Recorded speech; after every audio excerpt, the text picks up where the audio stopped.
because you've got the biggest room we've got in the building. So there's 15 guys in there sometimes at training camp. So you've got to do a great job being able to have a uniformed approach, but at the same time, be specific to each guy. You know, if the experience or the size or the athleticism. So I think it's a very difficult position to coach. Those guys take a lot of pride, the ones that do it. I'm really happy about where it ended with Scott Peters for us and Mike McCarthy. I think those are two guys that are outstanding teachers and are a great fit for our staff, and so I'm excited to watch these guys work with our players.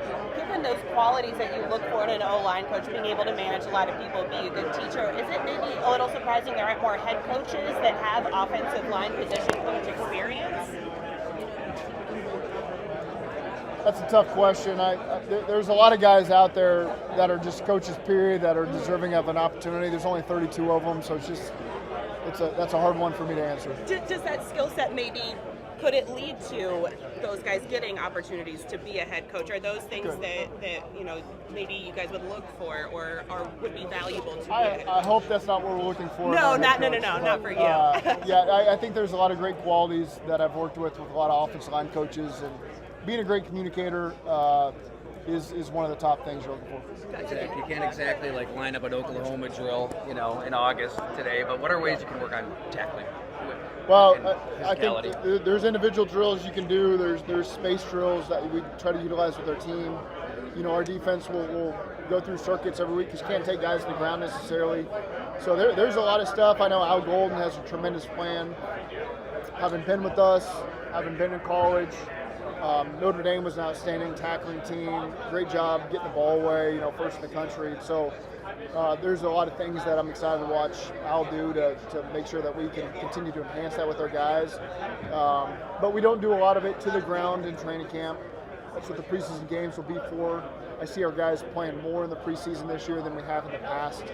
So we get the opportunity to do that a little bit more than we have. How tough is that balance? I mean, you guys have been fresh at the end of the year, obviously. Yeah. It's been tough in September. We need to just do a better job from start to finish, and so again, that's a big point of emphasis for us going forward. I know you had something. Despite his numbers, Trey seems like he's been more one of the underrated players in the league over the last 2 years. Just how good has he been the last 2 years? Very consistent. Not just 2 years, 4 years for us. And I think he's one of the premier pass rushers in this league. Teams have to devote a lot of attention to him, as they start their game plan each week. He's been a guy who works his tail off day in and day out, 365 days a year, which I can respect and appreciate.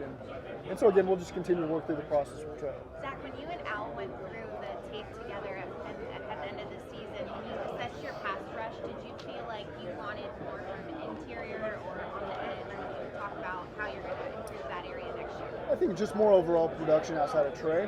Trey's got his production. And then if you can just build more production from the other three guys, as they're mixed around, that's a huge point of emphasis for us. And so I think re-signing some guys that we felt like can be a big part of our year next year, Joseph and Cam were two guys that were priorities for us to get back. BJ was a priority for us to get back. I really love adding TJ to the mix there. We got two young tackles, that really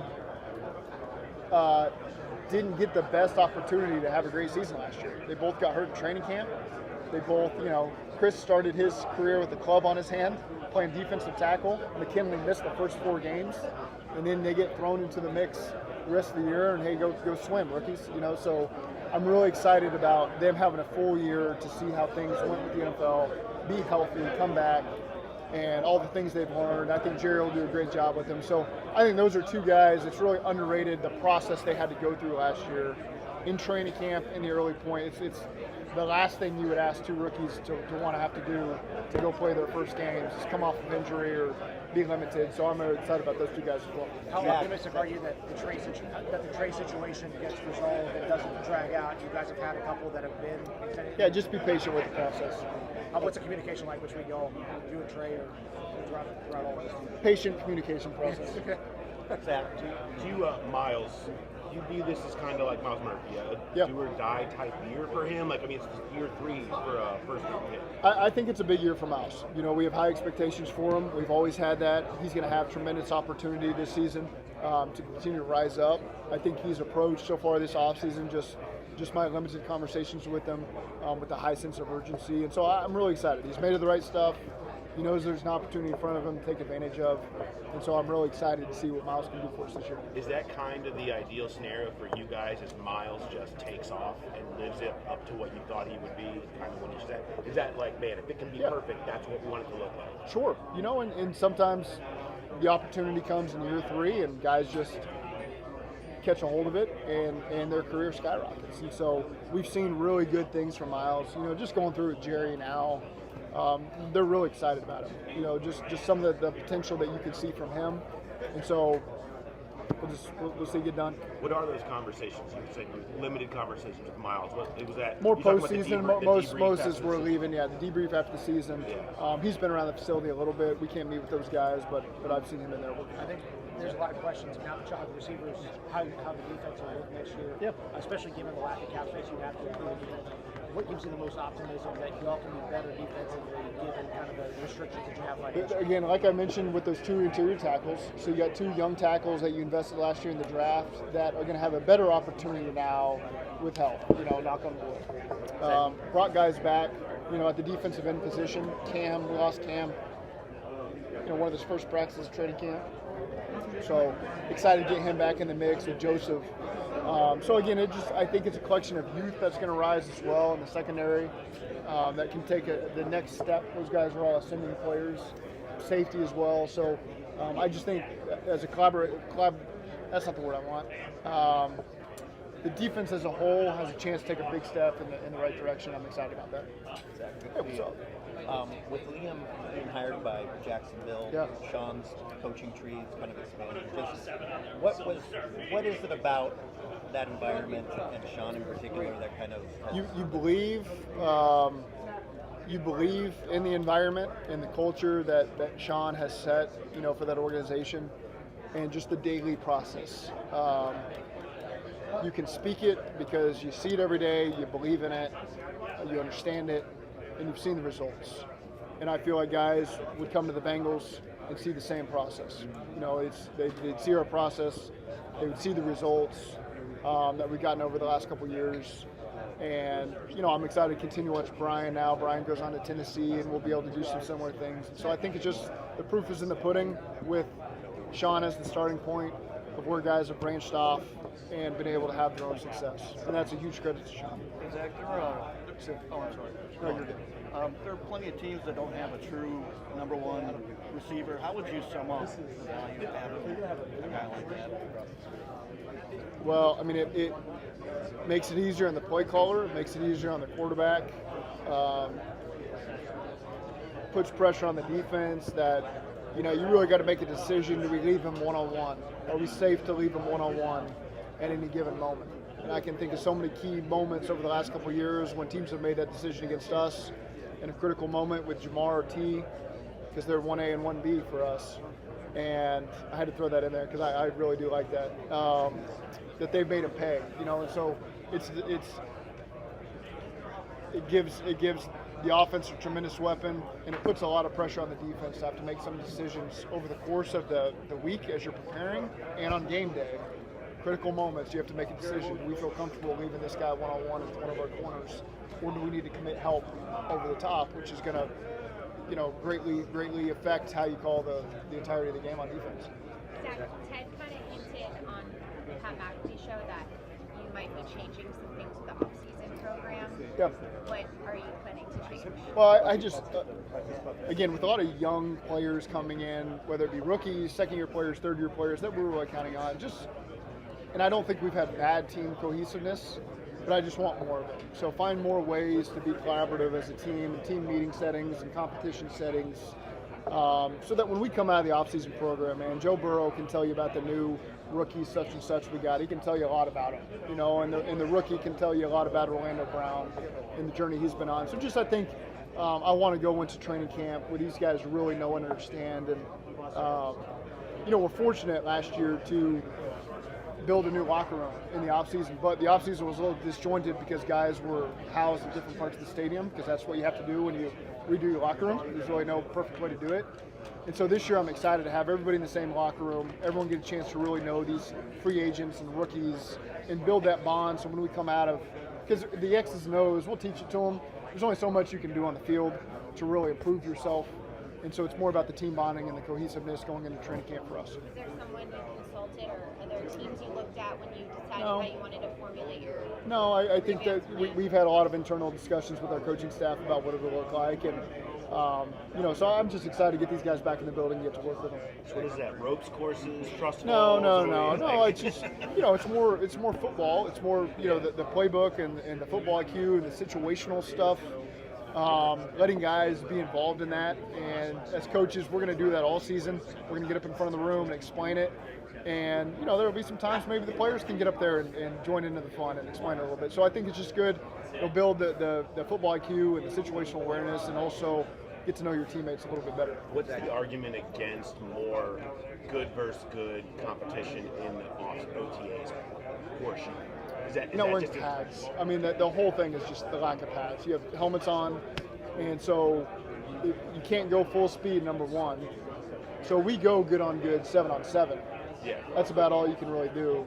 We do the walkthroughs good on good, but the full speed is just so limited to what you can do. And what I found is our guys come out of it feeling beat up when you do 11-on-11, and you got no protection on your shoulders, and so now you're trying to get your body back for the month of July to get ready for training camp when you spent the whole offseason getting yourself in the best shape of your life, and then you're kind of hitting the reset button a little bit in year 1 and year 2 the way we did it. So that shaped how we practice. I've really felt great about how we've come out of the offseason in terms of the preparation. We just got to do a great job in training camp getting ourselves ready for the first game of the season. So you do your fondness for Ben goes back to your days down the road here. Yep. What do you remember about his earliest days in the league and the way he combined his intelligence with his communication skills? Well, he's one of the smartest guys I've been around. He really changed the technology for us, the way that we operated with our playbook and drew the plays. And Ben's the best in the world at all that, and so that was impressive. He probably still utilizes that program today, I would imagine, in Chicago. But again, Ben's one of my favorite people. I've been around, smart football coach, has earned everything that he's gotten in this profession. He's really worked from the bottom of this league all the way to the top, done it the right way, didn't skip any steps. And so just, it's really cool to see where he's ascended to, and excited to watch him in his head coaching career. It's kind of a sneaky cutthroat side. Would you agree with that part of He's competitive. He's competitive. He's the right man for the job. I think that he'll have tremendous success there in Chicago. Zach, just how good was Joe Burrow last year? I mean, nationally, was it really talked about? And does he have another gear? Where could he even go? Well, I think he would tell you that he does. I think he feels like there's always room for improvement. But to my eye, I mean, he had an outstanding season, MVP-worthy season. It was a shame we didn't do enough to get ourselves in the postseason. That's on us. That's on nobody else. And so therefore, you don't get the credit you deserve because you don't get to get on that postseason stage. And but I know that Joe always plays and prepares with a chip on his shoulder, and so I'm excited to see what he can do for us next year. Hey Zach, how do you? Oh, sorry. Oh, good. No, you're good. Okay, so I cover Washington. Watched Jaden Daniels obviously last year.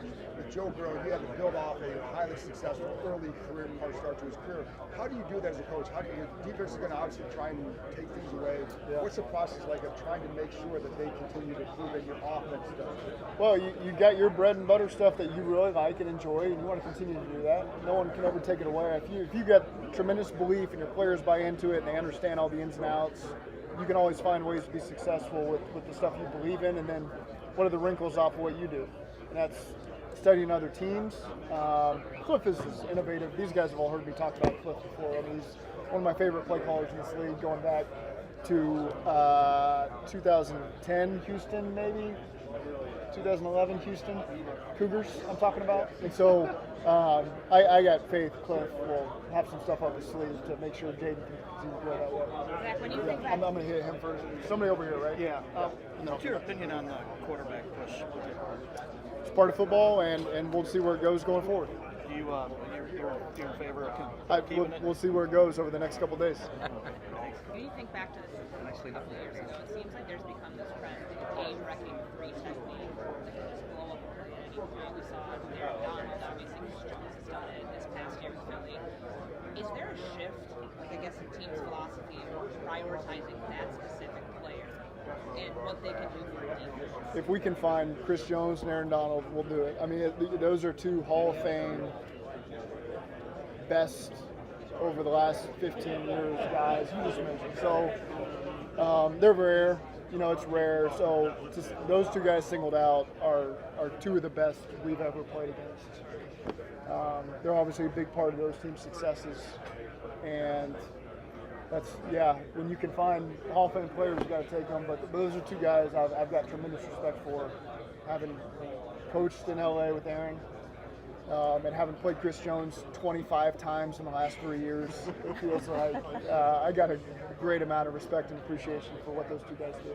Joe's expressed a lot of interest in essentially flag football and coming on the line and potentially getting involved. How are you going to handle that on the line? How do you think coaches are going to get that? Sounds like a future Zach question, not a 2025 Zach question. So I mean, what would coaches have to go through that decision? Like, how hard is that to have to decide? Like, hey, we have highly valuable guys.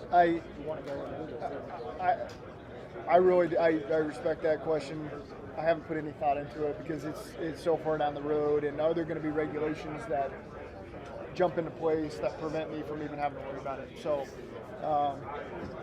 it's one of those things where I address the problems that are in my face right now, and that feels like one that's a couple years down the road. It'll be intriguing to see how it all plays out, but I don't commit any time to that. When Joe sets his mind to something, is it hard to push him off of in general? Like when he goes through, how malleable has Joe been? No, Joe.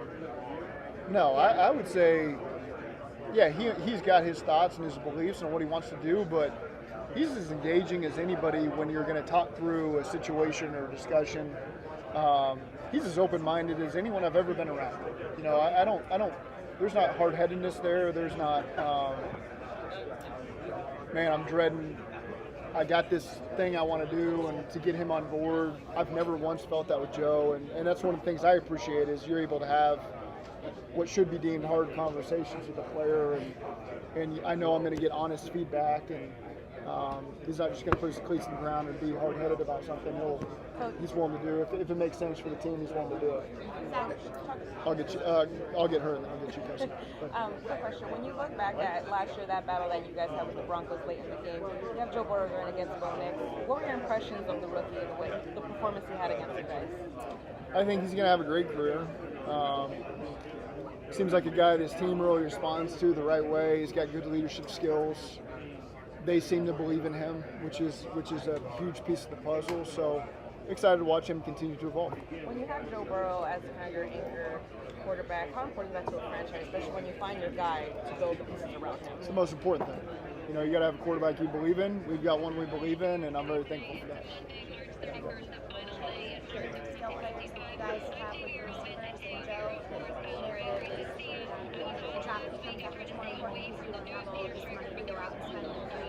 know you guys don't treat every draft differently and say, like, we really got to nail this one. But what's your overall feeling about the importance of this draft and where you're at with all that? I always feel this same way going into this draft. You know, we've got areas you want to hit.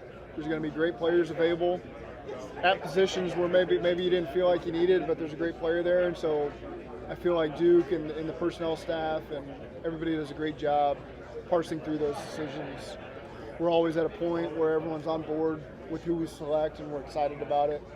And so that process, you know, is there's different sequencing as the offseason goes on. We're about to hit the next step here in April where Duke puts the finishing touches on his thoughts and what the coaches think and scouts think. And so I'm excited for these next couple weeks for us. Now that y'all have invested as much money in the receivers and the quarterback, how does that maybe affect the way you go about things and the expectation you have for how the offense should work? And how do you kind of grapple with all of that, if any, as you go through the offseason? My expectation is we've got to score a lot of points and be able to control these games to allow our defense to play the way we want to play. So we'll continue to put pressure on ourselves to start every game fast. That's the goal. We want to walk on the field and teams to feel us offensively you want them to feel like this is going to be a long day for us.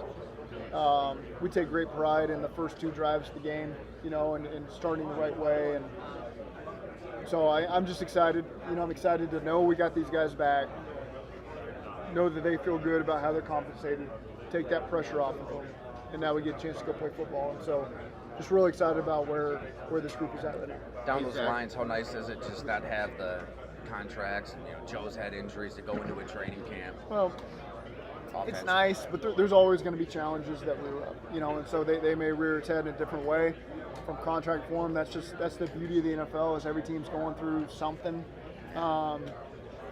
whether it's an injury or a contract or all sorts of things that can come up. And so how does your team handle it? How does your coaching staff handle it? I take great pride in trying to prepare a plan for every situation that can come up, and this year will be no different. Appreciate it. Let's follow up before to that question about Jaden Daniels and how Washington builds off that. You guys, not every team that has that sort of that jump is able to sustain that. What's the key to sustaining that second year when teams are, we can't sleep on this team, we're more aware of what they have? What's the key to sort of maintaining that mentally going into that next year?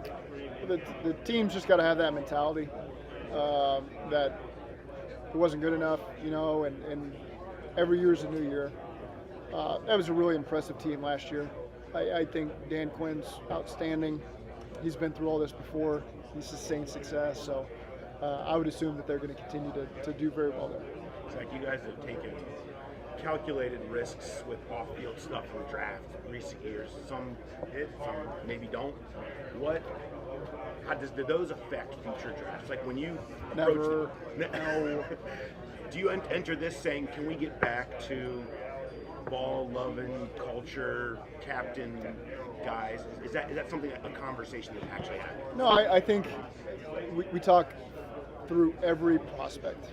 Every human has their flaws and warts and strengths, and so we talk through everybody. And I can appreciate that there's been times maybe you've taken cleaner guys and guys you haven't. Like I said, we're always on board with everybody we bring in the building. And so it's on all of us to make sure we get the most out of every player we've got. Guys that